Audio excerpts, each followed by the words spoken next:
Hello সবাইকে, good morning. কেমন আছো সবাই? আশা করি সবাই অনেক ভালো আছো, সুস্থ আছো। নতুন একটা ব্লগে তোমাদের সবাইকে অনেক ভালোবাসা জানাচ্ছি। অনেক সকাল সকাল ঘুম থেকে উঠেছি, উঠে দেখছি চারিদিকে বৃষ্টি পড়ছে। এই ওয়েদারটা জাস্ট ভাবো কি ভালো যে লাগে।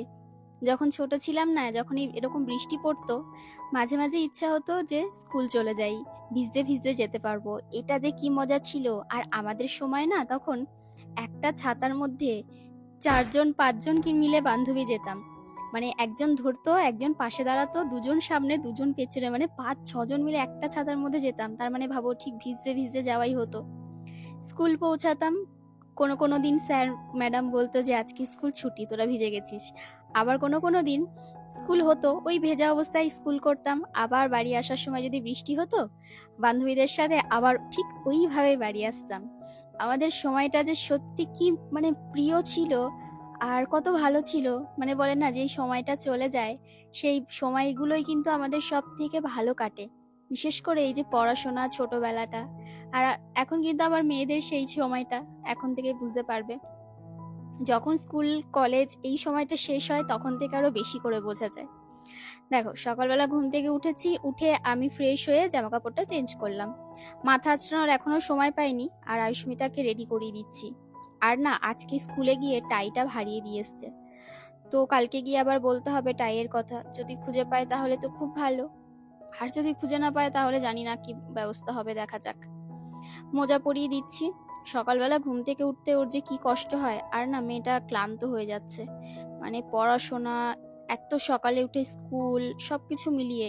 তো স্কুল থেকে এসে মাঝে মাঝে বলে যে মা খুব ঘুম পাচ্ছে, তখন ঘুমাতে দিই, ঘুমিয়ে পড়ে।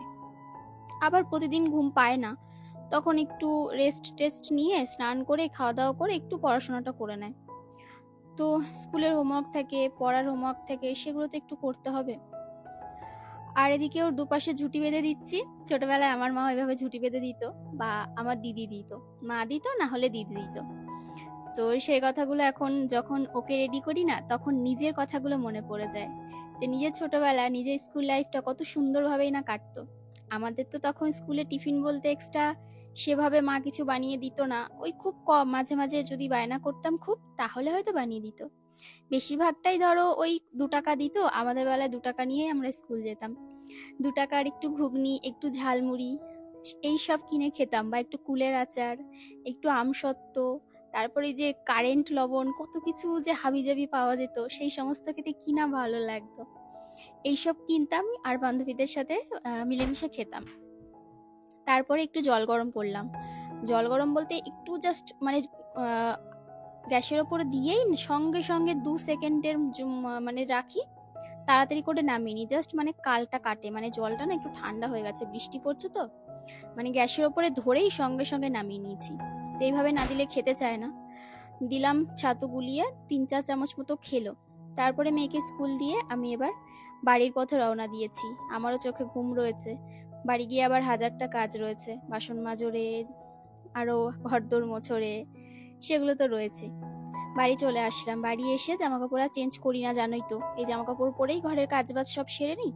তারপরে সব কাজকর্ম সেরে তারপরে এদিকের চা খাই, তখন জামা কাপড় ছেড়ে নিই তার আগে। আর সকালবেলা উঠে ফ্রেশ হয়ে তো হাত মুখ ধুয়ে নিয়েছি।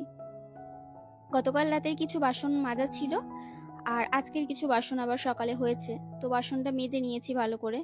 আর এবার ধুয়ে নিচ্ছি। তার মধ্যে আবার কর্তামশাই ডাকলো, তো ওর একটা কথা শুনতে গেলাম। আর এদিকে ভাতের হাঁড়িটা ছিল, ওটা ধুয়ে নিচ্ছি। তারপর আরো গামলা বাসন যা যা ছিল সেগুলো ধুয়ে নিচ্ছি। রান্নাঘরে এত বেড়ালের উৎপাত না, যে কারণে এই কাঠটা দিয়ে রেখেছি।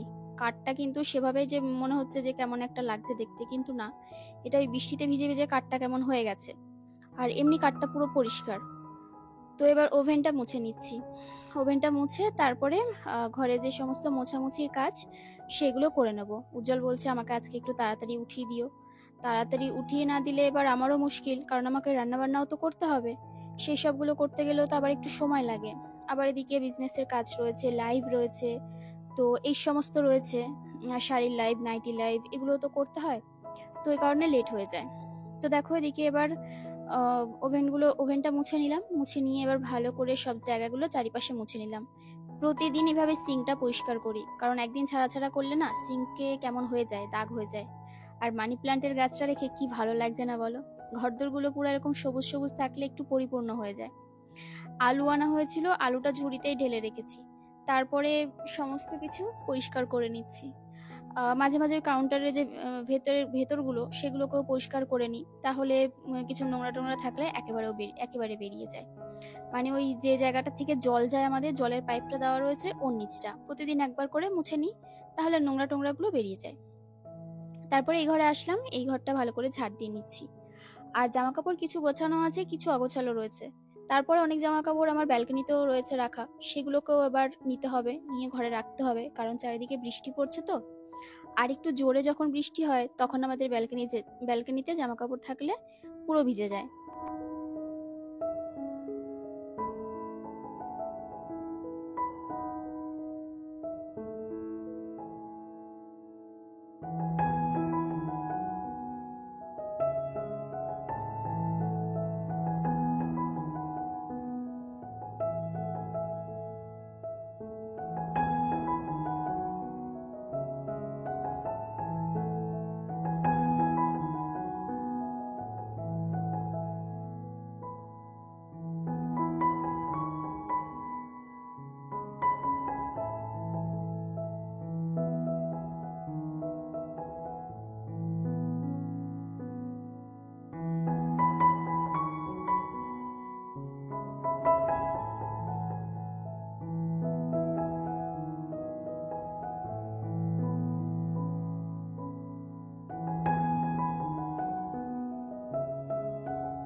অনেকেই তোমরা জানো আমার ইনস্টাগ্রাম অ্যাকাউন্ট আছে, তো সেখানে অনেকেই আমাকে মেসেজ করে মাঝে মাঝে যে কণিকাদি। অনেককে আমি রিপ্লাই করি, আবার অনেকে করতে পারি না, কারণ সবসময় তো সম্ভব হয় না। চারিদিকের মেসেজ, কমেন্ট, বিজনেসের মেসেজ, সব দিকে, তারপরে ভিডিও করা, সবকিছু করতে করতে না আর সময় হয়ে ওঠে না। অনেকেই বলো যে কণিকাদি আমরা ইনস্টাগ্রাম থেকে তুমি কি করে টাকা পাও, আমরা টাকা পাচ্ছি না বা কিছু। দেখো, বিশ্বাস করো, ইনস্টাগ্রামে কি করে টাকা পায় আমি না নিজেও ঠিকঠাক ভালো করে জানি না। অনেকেই ভাবে যে ইনস্টাগ্রামে আমার বেশ ভালো একটা ফ্যান বেস আছে, মানে একটা ভালো ফলোয়ার্স আছে, মোটামুটি ভিউজ হয়, সেখানে আমি অনেক টাকা ইনকাম করি। অনেকেই বলে কত লাখ টাকা ইনকাম করো। দেখো, এরকম কিছুই না। আমি যতটা জানি, যেটুকুনি জানি, ইনস্টাগ্রামে টাকা ইনকাম করতে গেলে না প্রচুর, মানে অনেক অনেক কিছু, অনেক দূর পর্যন্ত তোমাকে এগোতে হবে, তবে গিয়ে তুমি টাকা আর্ন করতে পারবে, আমি যতটা জানি। কারণ আমি পুরোপুরি জানি না, ইনস্টাগ্রামের বিষয়টা আমার একটু জানার বাইরে বলতে পারো। মানে ওর যে ফেসবুক বলো, ইউটিউব বলো, ওদের যে মানে ওয়াচ টাইম বলো, এইসব বলো, মানে মোটামুটি অনেকটাই, কিন্তু তার থেকেও ইনস্টাগ্রামের অনেক বেশি, অনেক ভিডিওতে মিলিয়ন মিলিয়ন ভিউজ হতে হবে। তারপরে অনেক ভিডিও দিতে হবে, মানে অনেক 1700 না 1800টা না 1500টা ভিডিও পোস্ট করলে তবেই নাকি চ্যানেল মনিটাইজড হয়। তো আমার এখনো অত ভিডিও হয়নি, তো যে কারণে আমার এখনো চ্যানেল মনিটাইজড হয়নি। আর কখনো যদি আর্ন করতে পারি অবশ্যই তোমাদেরকে জানাবো সেটা। এখনো সেই সৌভাগ্য হয়নি। চা করে নিলাম মায়ের জন্য, আমার জন্য, দুজনের জন্য চা করে নিলাম। চা করে এবার চাটা খেয়ে নি, চলো আগে, তারপরে কথা হচ্ছে।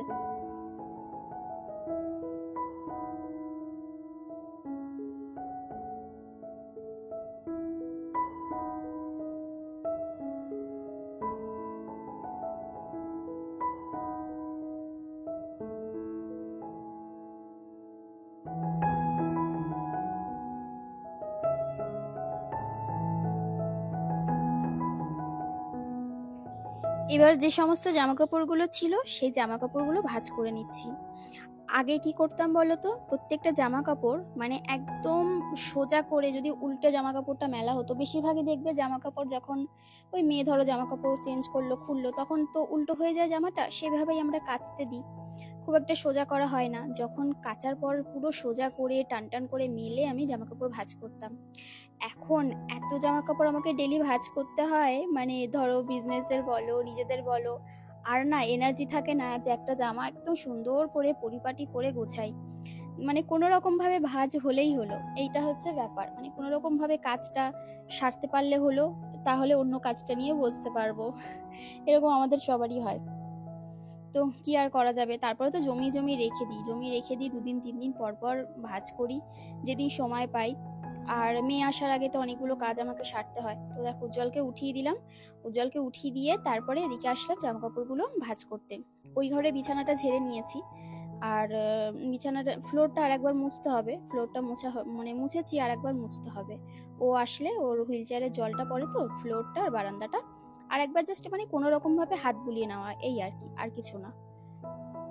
আর এই চাদরটা কেচেছিলাম, একটা নয় 2টো চাদর কাচা হয়েছিল। তো দুটো ঘরের নয়, মানে 2 দিনে 2টো চাদর আমাদের একই ঘরের। সেই চাদরগুলো জমছিল আর মেলা হয়নি, ভাঁজ করা হয়নি আর কি, তো ভাঁজ করে রেখে দিই।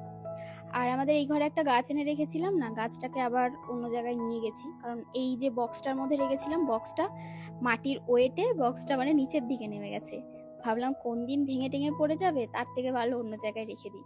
আর কিছু জামা কাপড় বের করে নিলাম, ওগুলো কাঁচা হয়নি, বুঝতে পারিনি ওগুলোর সাথে কখন মিশে গেছিল না উপরে রাখা হয়েছিল সেটাও বুঝতে পারিনি। তো ওগুলোকে সরিয়ে নিলাম, ওগুলো আবার কাচতে দিয়ে দেবো। বিছানাটা একটু হাত দিয়ে ঝেড়ে নিলাম, সকালে যদিও ঝেড়েছিলাম। তারপরে আসলাম রান্নাঘরে, রান্না বান্না করব। আর এটা হচ্ছে রুই মাছটা নুন আর হলুদ মাখিয়ে নিলাম রুই মাছের গায়ে, আর রুই মাছটা আবার রান্না করে নেবো। আমি না একটু আটা খুঁজছিলাম, তো দেখলাম ঘরে আটা নেই। তো যাই হোক, কি করা যাবে, আটা ছাড়াই মাছটা ভাজতে হবে, কারণ গতকাল রাতে না প্রচুর বৃষ্টি হয়েছিল আর ফ্রিজ বন্ধ করা ছিল। তো আমার মনে হচ্ছিল মাছটা কি কিছু হয়ে গেল, পরে দেখলাম না, মাছটা জমে বরফই হয়ে আছে। কিন্তু তারপরে ভাবলাম একটু যদি আটা দিয়ে দেওয়া যেত তাহলে ব্যাপারটা ভালো হতো। মশলার মধ্যে আজকে যেটা নিয়েছি সেটা হচ্ছে জিরে, ধনে আর গোটা গরম মশলা। আর এক্সট্রা করে আর কিছু নিইনি, এটা দিয়েই করব, কারণ ঘরে পেঁয়াজ রয়েছে আর রসুন লঙ্কা এগুলো তো রয়েছে, আদা নেই। ভেবেছিলাম শুধু আদা বাটা দিয়ে করব, আদা লঙ্কা বাটা দিয়ে, আর একটু রসুন আর একটু তার মধ্যে ওই গোটা গরম মশলা একটু জিরে বেটে দিয়ে দেবো। তো সেটা তো সম্ভব হচ্ছে না, তো ওই মশলাটাই বেটে নিলাম, ওটা দিয়েই খেতে ভালো হয়েছিল, টেস্ট হয়েছিল। মাছগুলো এবার একটু লাল লাল করে ভেজে নেব। আর এখন আর না মাছের কোনো টেস্ট পাওয়া যায় না, মাঝে মাঝে মাছ খেলে মনে হয় কি সে রাবার খাচ্ছি, মানে কেমন একটা প্লাস্টিক ব্যাপার লাগে। বিশেষ করে এইসব মাছগুলো, একটু জ্যান্ত মাছ হলে সেটা আবার একটু আলাদা রকম লাগে। এবার জ্যান্ত মাছ সবসময় তো পাওয়াও যায় না। মাছটা ভেজে তুলে নিলাম, জিরে ফোড়ন আর দিলাম তেজপাতা দিয়ে এবার আলুটাকে লাল লাল করে একটু ভেজে নিলাম। ভেজে নেওয়ার পর ওই যে মশলাটা করে রেখেছিলাম তার মধ্যে লঙ্কা দিয়েও বেটে নিয়েছিলাম একেবারে। তো এবার মশলাটা দিয়ে একটু নাড়াচাড়া করে নিলাম। এবার দিলাম পরিমাণ মতো হলুদটা শেষ হয়ে গেছিল, ওই জন্য আবার একটা তাড়াতাড়ি করে প্যাকেট বের করে প্যাকেটটাকে কেটে ঢেলে নিলাম। তারপরে এর মধ্যে দিলাম নুন হলুদ দিয়ে এবার জিরে গুঁড়ো আর দেওয়ার দরকার নেই, যেহেতু অলরেডি বাটা দিয়েছি কাঁচা জিরে। মশলাটা দিয়ে ভালো করে আলুটা কষিয়ে নিলাম। কষিয়ে নেওয়ার পর এবার দিচ্ছি পরিমাণ মতো জল, আর একটু জল দিয়ে দিলাম, কারণ একটু বেশি জল না হলে হতো না দুবেলা। এবার ঢাকা চাপা দিলাম, ব্যাস দেখো অনেকক্ষণ পর ঝোলটা ফুটে গেছে। আর কয়েকটা কাঁচা লঙ্কাও দিয়ে দিয়েছিলাম ওপর থেকে, যদি কারো এক্সট্রা ঝাল লাগে দিয়ে নেবে, মানে মেখে খেয়ে নেবে। আলুও সেদ্ধ হয়ে গেছে, মাছের ঝোল কমপ্লিট। এবার ঢেলে নেব। তার সাথে দেখো কে এসেছে, আমার পুকিমা এসে গেছে। পুকিমা এসে ব্যালকনিতে গেছে, ব্যালকনিতে একটা গাছ এনে রেখেছি, তোমাদেরকে পরে দেখাবো। তারপরে ওকে ফুল নিতেই হবে, ফুল নিয়ে দোকানে দুটো গুজে দিলাম। কি খুশি আর কি হাসছে জানো না, খিলখিল করে। তারপরে হাতে একটা ফুল দিয়েছিলাম, সেটাকে খেতে গেছে, হাতেরটা তারপরে নামিয়ে নিলাম। আর এদিকে পুজো দেওয়া হয়ে গেছে, মা অবশ্য পুজো দিয়েছে, মায়ের মতো করে পুজো দিয়ে নিয়েছে। আমি যেহেতু রান্না বান্না করছি, তারপরে এদিকে মেয়েকে স্নানও করালাম, মেয়েকে খাওয়ালামও।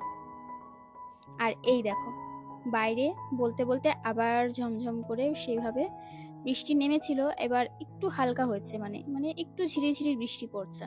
তোমাদেরকে দেখাতে দেখাতে মোটামুটি একটু থেমে গেছে। তো বৃষ্টি মোটামুটি তাও হচ্ছে। আর আমাদের এই গাছটা না 2-4টে করে কাঁকরোল হচ্ছে, কিন্তু সেদিন আবার একজন কমেন্ট করেছিলে যে কণিকা ওটা না ছেলে গাছ, ওটা ছেলে ফুল, ওটা কাঁকরোল হবে না। আমি বলতে পারবো না যে ওটা কি গাছ, এবার দেখা যাক কতটা কি হয়। আর আজকে অনেক শখ করে এই গাছটাকে এখানটা এনে রেখেছি। আমাকে একজন কমেন্ট করেছিল কণিকা তোমার মাধবীলতা গাছটা ব্যালকনিতে এনে রাখো, দেখবে খুব সুন্দর গন্ধ পাবে সকালে ঘুম থেকে উঠে, একটু ফ্রেশ থাকবে ঘরটা। সত্যিই তাই, ভালো লাগছে। এই গাছটাকে এখানটা এনে রেখে দিয়েছি, আবার যখন ফুল শেষ হয়ে যাবে, সিজন শেষ হয়ে যাবে, আবার ওপরে রেখে আসবো। আবার গাছটা একটু বড় হবে, আবার আগামী বছর নিয়ে আসবো, সামনে বছর। আগের বছরও সেটাই করেছিলাম। তারপরে রান্নাবান্না করে খাওয়া দাওয়া সারলাম, আর মানে ওদেরকে সবাইকে খাইয়ে দিলাম।